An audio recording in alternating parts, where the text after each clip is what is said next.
Hey, so today we're going to be fitting the new REVO MQB REVO open cone intake to the car behind us, which is a MQB 8V-S3. It currently has the carbon intake fitted on a full stage 3 kit, but we're going to change it out for the open cone.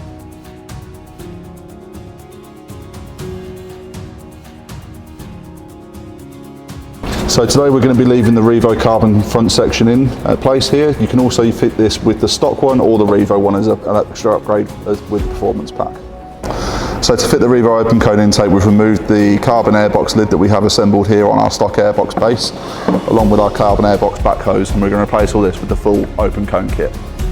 So within the kit we have today, we have our new open cone air filter back hose, we have our heat shield, our connecting pipe, brand new REVO turbo inlet, and finally we have our custom made open cone rubber neck and our fitting kit.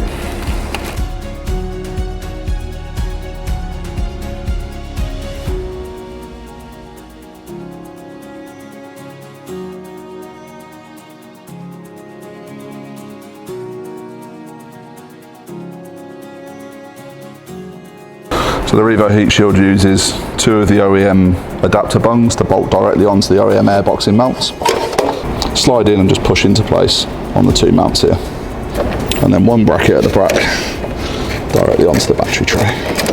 We'll just put on the new intake hose, sliding it over our turbo inlet that we've put into our turbo at the back.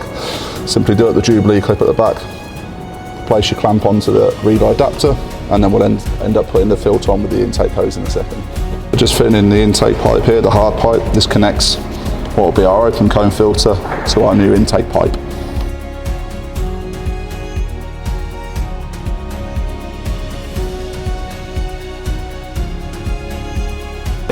And that's the installation complete. So while this has only taken around 20 to 30 minutes to complete and fit the cold kit, we do recommend full dealer fitment only so they can go out, verify, check with the software and the hardware together to make sure you have the complete car that you want.